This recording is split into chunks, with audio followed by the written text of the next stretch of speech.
La biodiversité, nous sommes tous dans le même bateau. Je fais référence à qui? Noé. Le récit commence par Dieu qui confie à Noé la responsabilité de construire une arche pour qu'on puisse y mettre tous les animaux de la terre. Et il y a cette superbe phrase que je me dis, est-ce que Dieu parle seulement à Noé ou Dieu nous interpelle nous aussi? Imaginez que c'est à vous que Dieu parle. Un couple de chaque espèce viendra à toi pour survivre. Oh! Wow! Il y a déjà plus de 10 ans, lorsque je parlais à des gens qui étaient formés en théologie, à des prêtres, à des évêques, à des pasteurs, on me demandait directement, il n'y a aucune mention jamais que Dieu demande à un prophète ou à un homme de Dieu de prendre soin de l'environnement. Eh bien, dans le récit de Noé, Dieu demande à Noé de prendre soin de la biodiversité terrestre. Un couple de chaque espèce viendra à toi pour survivre. C'est très écologique comme geste.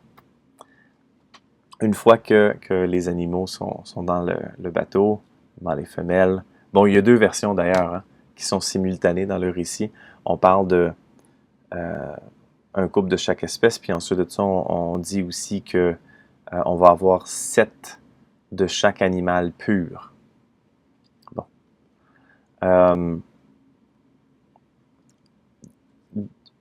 Il pleut pendant 40 jours, 40 nuits, puis ensuite de ça, encore une fois, il y a deux versions qui sont racontées sur le nombre de jours que ça prend avant que les eaux se retirent.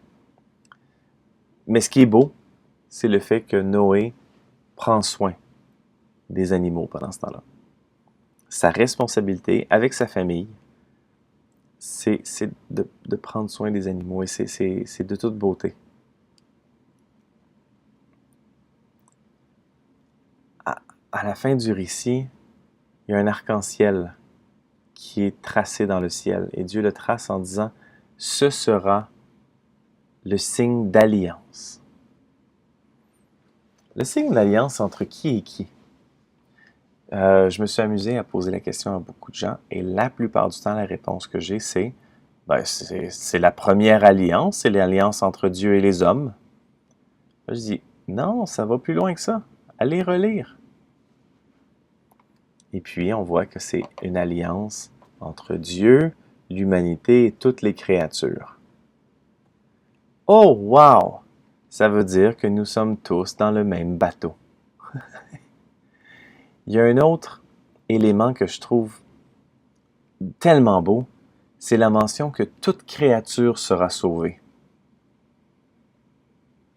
Ça veut dire qu'il y a interdépendance dans les écosystèmes et que si jamais trop de créatures disparaissent, ça a un effet domino et il y a d'autres créatures qui en souffrent.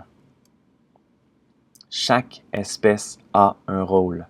Et voilà pourquoi on a déjà cette inspiration-là dans le récit de Noé que toute créature sera sauvée. Dans la chaîne alimentaire, par exemple, si, pour une certaine raison, comme ça a déjà été le cas, l'aigle disparaît dans ce qu'on a ici, l'aigle disparaît surtout, disons, en raison on a rétréci son habitat. On a construit plein de maisons, là, puis là, tout d'un coup, la forêt elle est plus petite et l'aigle a besoin d'une certaine superficie d'habitat. Si c'est rendu plus petit, il n'arrivera pas à trouver suffisamment de nourriture et la population d'aigles meurt. Et bien là, certains types de plus petits oiseaux et certains types de reptiles, comme on voit là, eh bien, ils n'ont plus le prédateur et là, pourraient se reproduire en trop grand nombre. Et là, ce que eux mangent se retrouve en plus petit nombre et là, tout d'un coup, on a un débalancement de l'écosystème et la productivité totale, la santé de l'écosystème en souffre. Souvent, quand on parle d'équilibre dans les écosystèmes, on parle beaucoup de la prédation. Je trouve toujours ça un peu tannant, Parce qu'il n'y a pas juste de la prédation. C'est juste que c'est ça qui est le plus facile à observer. On s'installe en tant que biologiste, on se camoufle un peu, puis on regarde qui mange qui. C'est très clair. Par contre, dans la nature, il y a beaucoup de moments où il y a des interactions très positives, comme le mutualisme. Ici, je donne l'exemple du poisson clown qui vit dans une anémone. À gauche, vous avez le film Trouver Nemo, puis à droite, vous avez la réalité des poissons clowns qui vivent dans une anémone. Une anémone, ce n'est pas un végétal, c'est un animal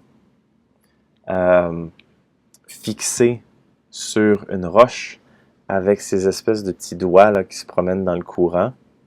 Et lorsque des sources de nourriture arrivent, là, tout d'un coup, l'anémone se referme, digère ce qu'elle veut digérer, et ensuite de ça, peut se rouvrir. Eh bien là, ce que je viens de vous dire, ça pourrait sembler dangereux pour le poisson clown de faire ça, mais ça ne l'est pas. Parce que le poisson clown a une forme de gélatine sur le corps, produit une espèce de gélatine, un signal qui fait que lorsqu'il entre dans l'anémone, ne dérange pas du tout l'anémone. Donc, le poisson clown, qui est d'une couleur très vibrante, peut aller donc se réfugier, se cacher partiellement dans l'anémone. Et là où ce que ça devient mutuel comme bénéfice, c'est que le poisson clown peut aller nager et va accumuler du plancton sur son corps. Et lorsqu'il revient dans l'anémone, le plancton est transféré sur des petits doigts, ce qui permet de nourrir l'anémone. Les deux y trouvent un bénéfice. Et si vous enlevez les anémones, les poissons clowns n'ont plus d'endroit où se cacher et vont mourir également. Et si vous enlevez le poisson clown, eh bien les anémones ne seront pas nourries autant qu'avant et certains vont en mourir. La population va en souffrir. Donc vraiment, la nature n'est pas seulement composée de chaînes alimentaires, de prédation, mais aussi de mutualisme. Un autre exemple comme ça en passant, on a à gauche Maille à l'abeille et les orchidées. Saviez-vous que les orchidées peuvent être pollinisées seulement par les abeilles, en milieu naturel évidemment, et puis si pour une raison on ne trouve plus d'abeilles, eh bien les orchidées vont avoir énormément de difficultés à se reproduire et elles vont simplement disparaître. Donc là, je vous ai parlé que chaque espèce a un rôle dans les écosystèmes et il y a des espèces qui sont disparues au Québec déjà. Voici les 6 espèces qui sont déjà disparues du Québec depuis le début de la colonisation. Le bar rayé qui a été pêché jusqu'à extinction. Le canard eider. C'est un nom attribué à 2 différents types d'oiseaux. Mais évidemment, je parle de celui qui a été chassé jusqu'à extinction.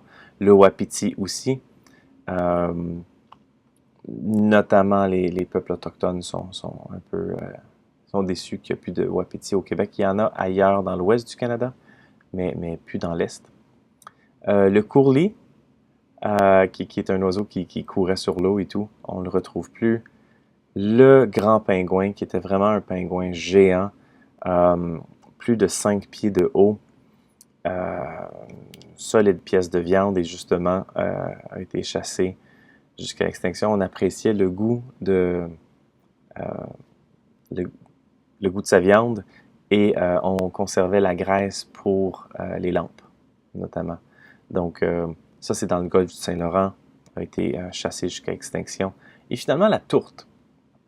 En tant que Québécois, je suis très fier de parler de la tourtière. La tourtière, à l'origine, était faite à partir de viande de tourte. Lorsque Jacques Cartier est venu, il a décrit que les volées de tourte étaient si abondantes qu'elles obscurcissaient le ciel.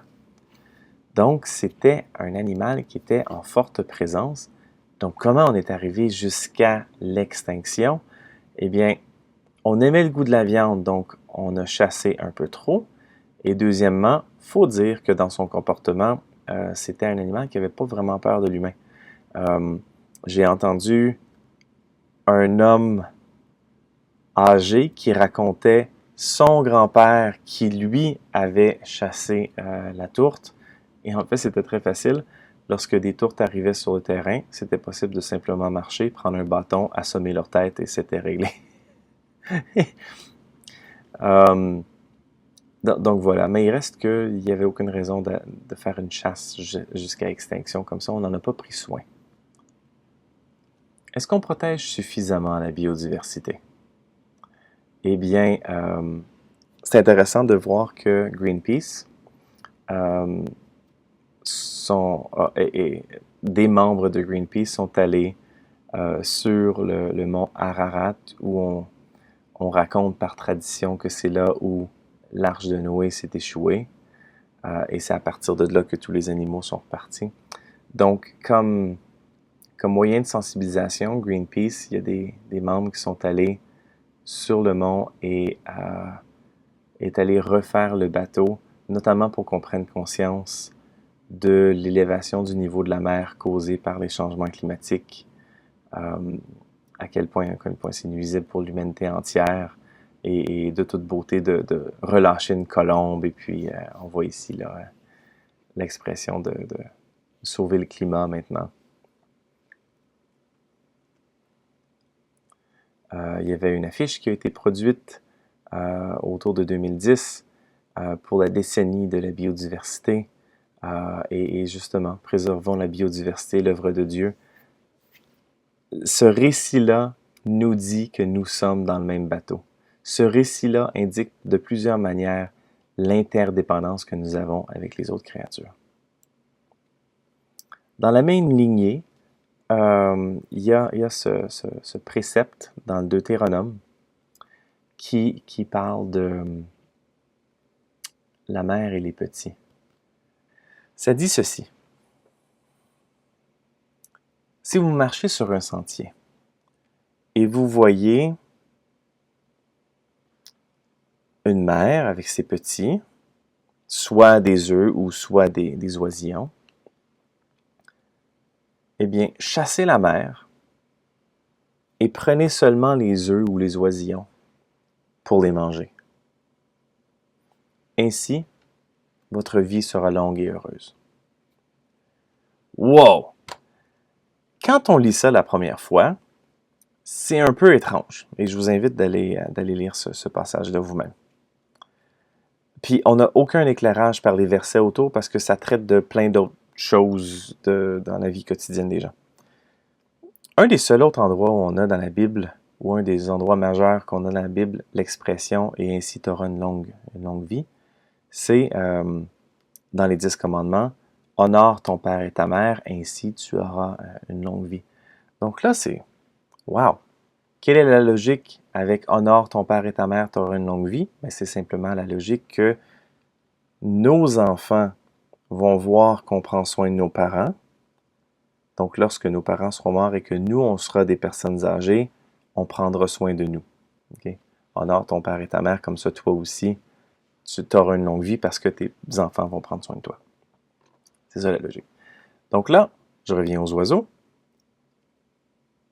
Moi, lorsque je marche sur un sentier en forêt, puis supposons que je tombe sur un nid d'oiseaux, j'ai pas l'intention de le manger. Mais il faut se mettre dans le contexte de gens qui marchaient parfois plusieurs jours pour partir d'une ville et de marcher jusqu'à une autre. Parfois même pouvaient se faire des petits campements temporaires pendant qu'ils marchaient. Et puis, ben, ça menait du pain sec et puis une gourde d'eau. Mais ça menait pas autre chose. Donc, s'ils avaient une chance d'avoir une source de protéines devant eux, eh bien, ils en profitaient. Voici ce que la règle tente de nous dire. Lorsque vous voyez une mère oiseau avec ses petits, il faut seulement prendre les œufs à manger ou les oisillons à manger et on chasse la mère. On la chasse, c'est-à-dire on la balaye, là, on la repousse un peu. Parce que même si on mange les petits, la mère, elle, va pouvoir retrouver un autre mâle, se reproduire à nouveau, pondre de nouveaux œufs. et l'espèce va pouvoir continuer. Mais si on mange également la mer, si on prend tout, puis si tout le monde sur le territoire fait constamment ça, eh bien ça met l'espèce en péril. Un peu ce qui est arrivé à la tourte finalement. Donc, c'est surprenant de lire dans le Deutéronome cette sensibilité écologique-là. Et ça dit que, ben, dans le fond, on va pouvoir vivre une longue vie parce qu'on va avoir protégé l'espèce et on pourra constamment y revenir comme source de nourriture plutôt que vouloir tout s'accaparer. Dans le livre des Proverbes, puis on le retrouve aussi dans Deutéronome, Lévitique, il y a des conseils, des préceptes pour les fermiers, des choses à faire. Et là, ici, on a tout simplement le juste connaît les besoins de ses animaux. Wow! Même Jésus, en parlant du sabbat, dit, ben même le jour du sabbat, vous donnez à manger puis à boire à vos animaux. Okay? Donc voilà. Finalement, il y a la question du sacrifice animal. Osée, le prophète Osée, commence déjà à dénoncer cette idée que le Seigneur ne veut pas nécessairement des sacrifices animaux, ce qu'il préfère, c'est l'amour. Et puis ça, on voit qu'il commence à y avoir une mouvance déjà dans l'Ancien Testament de questionner la pertinence des sacrifices d'animaux.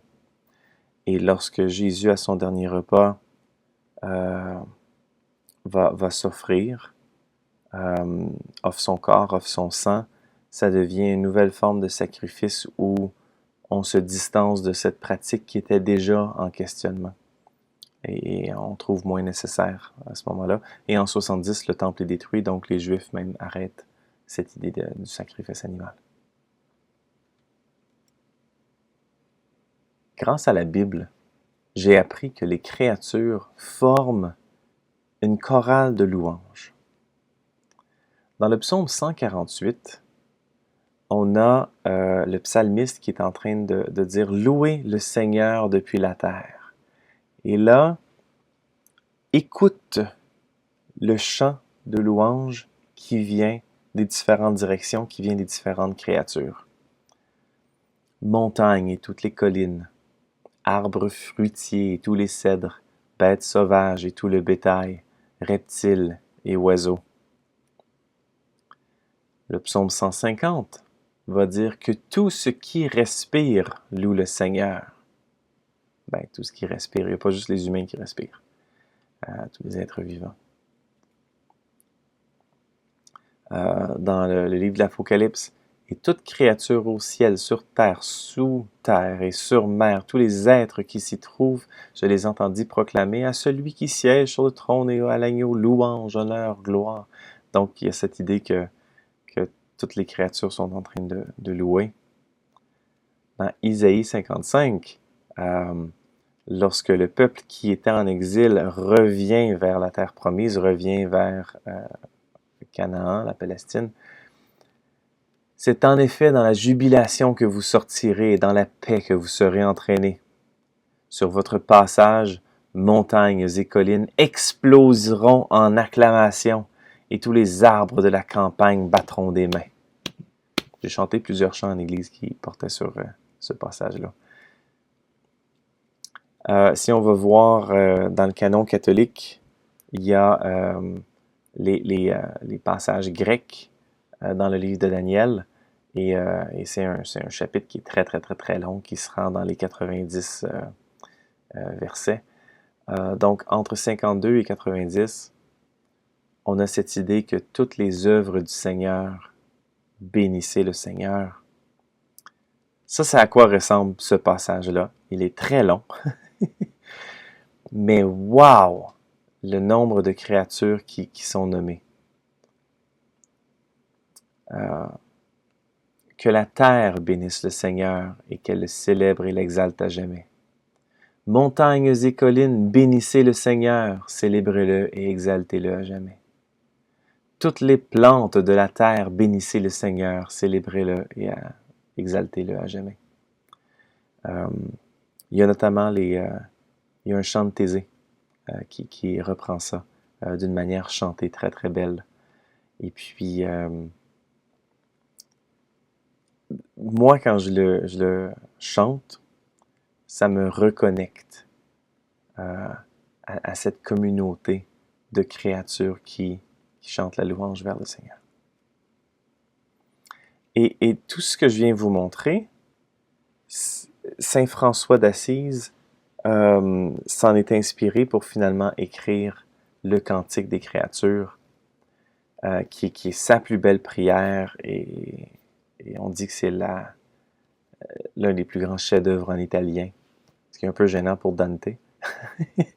mais François d'Assise a écrit ceci. « Loué sois-tu, mon Seigneur, avec toutes tes créatures, et tout particulièrement par Messire Frère Soleil, qui nous donne le jour, et par qui tu nous illumines, et qui est beau et rayonnant. » Donc, Psaume 148, Daniel 3, qu'est-ce qu'on a?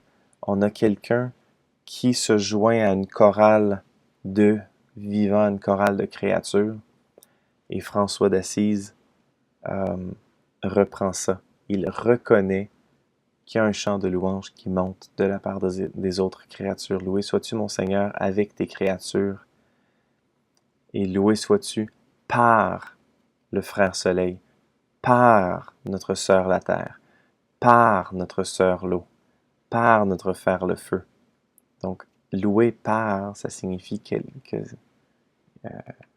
les créatures sont en train de chanter, elles également.